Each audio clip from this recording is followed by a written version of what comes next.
Good evening, everybody. Uneducated Economist here. So I wanted to give you guys a lumber update video. I know a lot of you guys really look forward to these lumber update videos for those who are in the new construction market or maybe in the new real estate sales market or something like that. These lumber update videos can be quite helpful. For those of you who don't know, I work at a lumber yard. I have my finger on the pulse of the industry, and I have been talking about lumber in these videos here on the Uneducated Economist for years. Over the course of the summer, we saw lumber prices scream up to a new all-time high of around 900 per thousand, and recently have dropped down to around 500 per thousand. That's a huge move. The volatility that's in the market right now is just extreme, and it's really taken a number on the retail prices. And to kind of give you an idea, a 2x4/8 standard and better lumber, which is like probably the most common piece of 2x4 or common piece of lumber that you would find at a lumber yard, 2x4/8s were selling for $8.63. Now, to kind of put that into perspective, the recent lows that we had experienced back in March had 2x4s selling for around $2.85. So selling for $8.63 is just extremely high. And just recently, the prices have come down to just over $6. So the price drop in 2x4s just since the recent all-time high is as much as we used to sell 2x4s for. So that's still like an incredibly volatile move, going from $8.63 down to just over $6. But even at $6 for a 2x4/8 is still mind-blowingly high. I mean, not the $8.63 like it's just unbelievable, but at $6 a stud, that too is still extremely expensive. But I have the feeling that the prices are going to continue to come down. Now, last week when I did the lumber update video, I said I feel that prices are probably bottoming out for a short term, and that's exactly what happened. They hit 500 per thousand, just under 500. It was like 499, and all last week the prices were rising, and we saw a good 10% rise in lumber futures. So it went from 500 up to around 550, and that's where they sit right now, is around this 550 mark. I have a feeling that next week we're going to see yet again another reversal, and we're going to see the prices continue to go down. Now, I get a lumber newsletter once a week, and I'm not exactly sure who is the author of this thing, but the information in it is pretty good. It's kind of like gives you a broad idea of what's taken place in the different lumber industries as far as across the country. So you got your western side, eastern side, southern side. And I kind of pay attention more to what's going on over on the western end of things. Now, it says here, Western Spruce Pine Fir.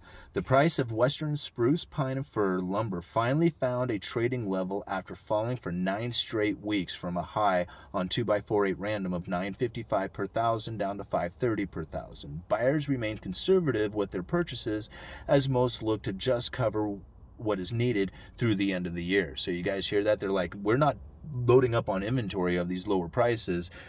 We're basically going to buy just what we need to keep the inventories level just enough as the prices come down. Nobody wants to load up on expensive lumber when it comes to their inventory. It kind of makes sense. Like, as the price is dropping, you don't want to buy it at 500 per thousand, and then the next week it'll be at 400 per thousand. Everybody else is buying at 400. You're stuck at 500.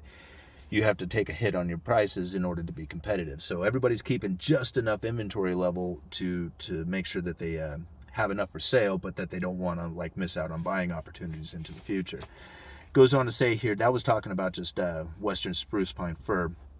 Western species of dry dimensions. So this is like the KD lumber, the framing lumber that a lot of people use. It says here, downward trend in pricing continued this week. Mills have still been taking counter offers at deep discounts. All species and widths dropped considerably. 2x4/8 better white fir printed at, where's the other part of this? Sorry, guys. Printed at $8.20 per thousand last Friday and dropped down to $7.65 per thousand in the midweek. This suggests coverage of 1 to 2 weeks. So it shows, before when we were talking, when the lumber shortage had hit its all-time low as far as availability out there, getting lumber, you would order lumber, it wouldn't be 1 to 2 weeks out like they're saying it is now. It would be 6, 7, 8, almost 9 weeks out. I mean, definitely 6 weeks out was pretty much the norm when it had hit 900 per thousand. There was just none to be had anywhere. Talking about the green stuff, green dimension, not the KD, but the regular old green dimensional lumber. It says price decreases in green Doug fir continued this week as mills again tried to find trading levels on most everything except for wides. So the wider boards were, a little different in that scenario. Mills were taking deep discounts as buyers were wary of placing too much volume because of expected continued price declines. So just like what I was saying there, the short-term outlook for prices to continue their decline. That's what it says here. So we can see that already, even though we had this price increase last week, we can see that prices are still on that downward trajectory, and I would only assume that it's just a matter of time before we really start seeing that in the retail end of things. Plywood. OSB. Now this is a really interesting one because OSB is typically like the cheaper version of CDX or plywood. So if you're not familiar with like sheathing on a building, when they construct a building, the 2x4s, the 2x6s, the studs, that's like the skeleton of the building. And then the sheathing, which is like the plywood or the OSB, oriented strand board, this is like the skin that goes on the outside of the building before all the doors and windows and siding and stuff like that goes in. Now typically OSB is a much cheaper, cost-effective substitute for half-inch CDX, but it pretty much does the same thing as half-inch CDX does. The only problem is that there was such a demand and so little supply of OSB out there that the prices shot up to almost the same price as a half-inch CDX. So even our lumberyard where I work at, we didn't even order in the half-inch OSB. We were like, well, never mind. If it's the same price as the CDX, we'll just sell CDX for the OSB, since you don't save any money by going to the OSB. Now, this is what it says here. OSB prices continue to hold its ground for another week. Inventory levels remain lean and demand remains strong. So the supply of it is still very low considering, the demand out there, and the prices are still quite elevated on the OSB. Very unique to OSB being that high comparatively to plywood. Now, this is what it says about plywood. Western plywood mills all need business. You hear that? Western plywood mills all need business. Business has slowed down and the prices are now negotiable with producers. The price spread between southern and western plywood has made it difficult to sell at current price levels. Fir is now coming off the price highs for the year and trying to find trading levels. Look for prices to continue to soften even though distribution is lean. No one wants to build inventory positions at these prices going into the fourth quarter. Firm offers are king. So it just goes to show right there that even though we had this 10% increase in lumber futures over the week, the downward trajectory is going to continue into the future, and we are going to see prices come down in the retail end as if we can hold out long enough. So, in my opinion, if you have a project in which that you need to buy a bunch of lumber, if you can hold off until the new year, I feel that you are going to see some serious price declines come that time. And they're really showing the case right now.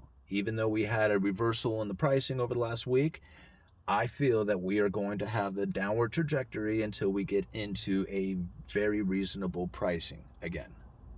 That's my opinion on it. Only time will tell, but I have a feeling that come this spring, we're going to find that it's going to be much cheaper to frame a house this spring than it was over the summer. I guess that's what I have for you guys. Uneducated Economist, you let me know.